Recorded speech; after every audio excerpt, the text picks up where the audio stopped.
Why is it that the kindest people are often treated the worst? Why do people keep asking more from the person who already gives the most? And why does being nice sometimes earn less respect than being difficult? If you have ever felt that your generosity was being taken for granted, that the more you gave, the more was expected, you are not imagining it. More than 2,000 years ago, an ancient Indian strategist named Chanakya understood a truth that most people only discover after years of quiet disappointment. And that truth is this: kindness without boundaries is not virtue, it is an invitation. Stay until the end, because the final lesson changes how you think about giving forever. Most kind people start from the same belief: if I am helpful enough, people will appreciate me. If I am generous enough, people will respect me. If I never say no, people will see how much I care. And for a while it seems to work. The first time you help someone, there is gratitude, there is warmth, there is a genuine sense of connection. But something shifts, quietly, almost invisibly. The first time they ask, they thank you. The fifth time, they assume you will say yes. The 10th time, they become upset when you do not. What was once appreciated has become assumed, and what was once freely given has become silently owed. And this is where the problem begins. Chanakya was not a philosopher who wrote about ideals. He was a strategist who studied human nature, not as it should be, but as it actually is. And what he observed was something most people find uncomfortable to admit. Human beings often follow incentives more faithfully than intentions. People do not always respond to generosity with gratitude. Sometimes they respond with expectation. Think of the friend who is always there, always answering,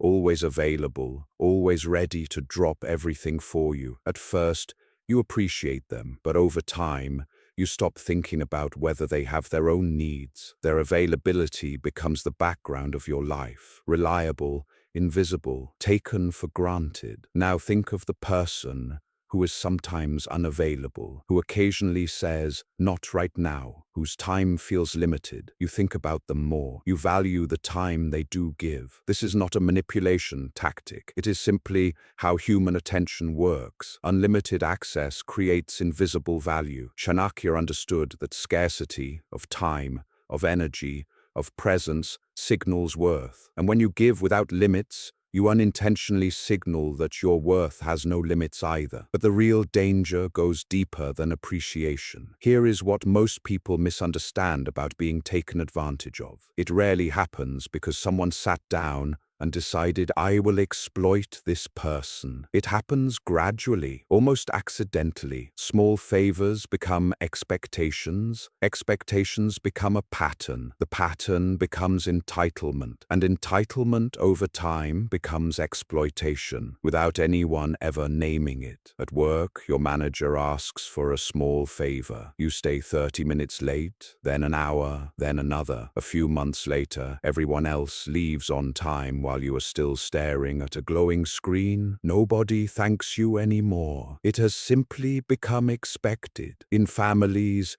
you become the dependable one, the one who always understands, the one who always sacrifices, until one day you realize nobody ever asks whether you are tired. And in friendships, the moment you stop being useful, the messages become shorter, the invitations become rarer. Suddenly you discover that some people loved your help far more than they ever loved you. People rarely value sacrifices they never had to make. And this is where most people make a mistake. They believe the solution is to become cold. Chanakya's answer was different. There is a painful paradox at the heart of overgiving. The person who always says yes often receives less respect than the person who occasionally says no. Consider two employees. One says yes to every request, stays late, volunteers for everything, never pushes back. The other is helpful, but selective. They occasionally decline. They protect their time. Who gets more work piled onto them? The first. Who is trusted with important responsibilities? Often the second. Chanakya would have recognized this pattern immediately. He understood that wisdom requires seeing people as they are, not as we wish them to be. And what people are in practice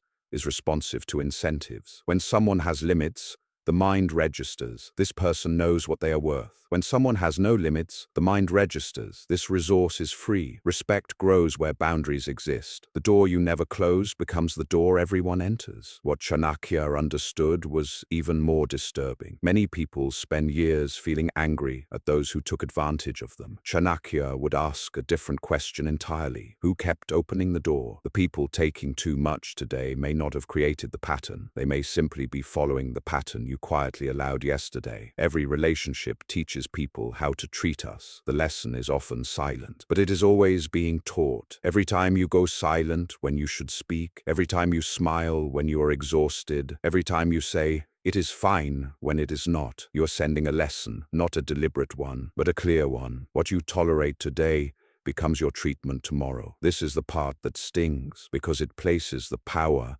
and the responsibility not with the people who take too much, but with you. You're not simply a victim of other people's selfishness. You are, in part, the author of the dynamic you are living in. A person who gives endlessly teaches others to take endlessly. And that means you can also be the one who rewrites the lesson. Here is the most important distinction in this entire video. There are two kinds of giving. The first comes from abundance, from genuine care, from a desire to contribute freely without keeping score. The second comes from fear. Fear of being rejected if you say no. Fear of conflict if you disappoint someone. Fear that your worth depends entirely on how much you give. The first is true kindness. The second is an anxiety wearing the costume of kindness. Chanakya did not teach people to stop being kind. He taught them to stop confusing kindness with self-erasure. Wisdom, in his view, demands understanding your own value clearly, because those who do not value themselves will always find others willing to do the devaluing for them. Self-respect